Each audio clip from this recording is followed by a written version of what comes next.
I think the last 18 months have been very good. I think we've accomplished a lot. I'm hearing that when I'm out on the trail.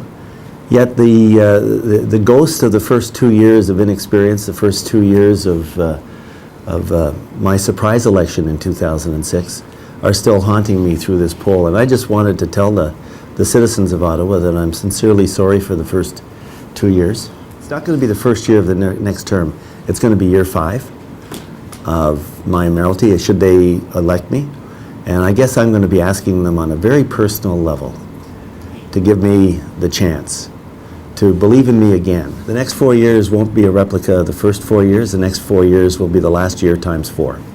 In other words, we're going to get things done. So I'm going to be asking the people to give me a second chance, to let me finish the job I started, and with full awareness that we've got some work to do.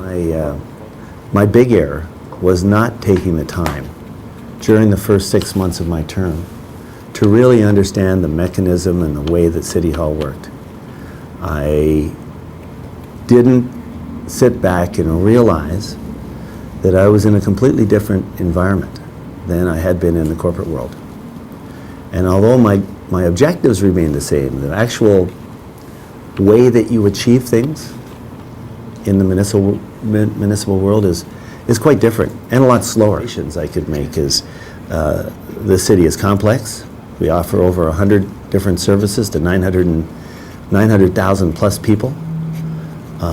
The mechanisms of delivering these services are, for the most part, very effective.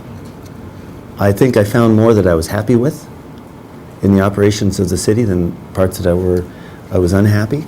My own personal belief is that the public safety of the citizens of Ottawa is the first priority of a municipal government.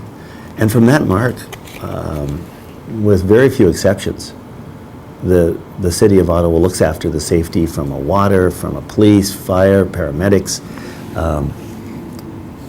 I think we,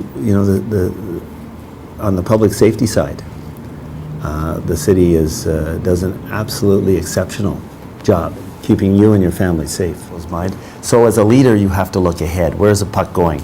And I believe when you look at these projects like Lansdowne, you look at these projects like the LRT and the underground world, when you look at the project about everything from fixing up Spark Street to getting the convention center funded, that's our modest part that we played in that. It's about creating a city that's exciting and vibrant to live in.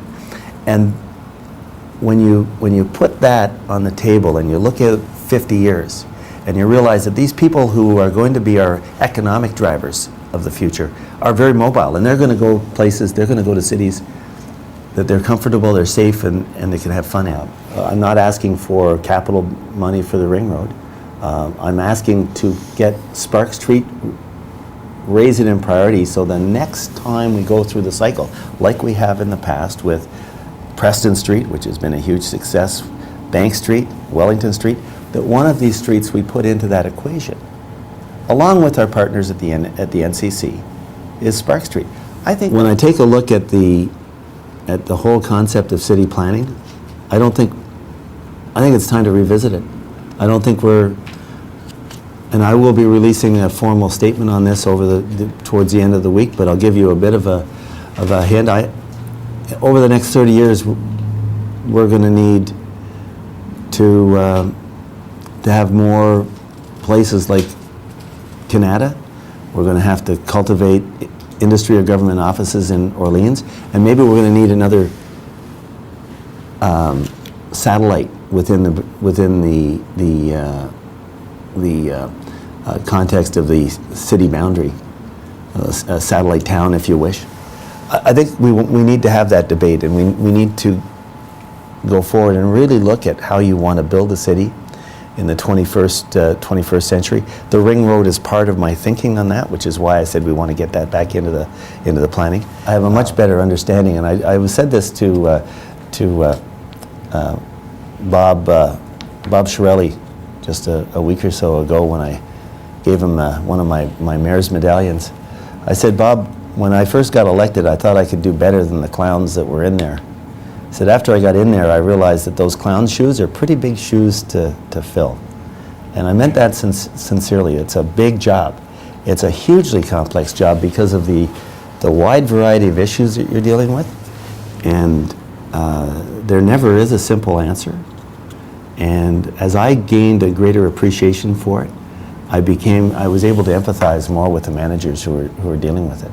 The role of the mayor, quite frankly, is to know and know what threats there are to the city's prosperity or the city's safety, and know the priority of those threats, and work his way with management, convince them this is a big issue, this isn't, this is a big issue, this isn't, and work with them in terms of setting the priorities. That can't be done by anybody else but, that can't be led by anybody else but one individual. The reality is you can't go through the experience of being mayor without being affected by the environment you're in.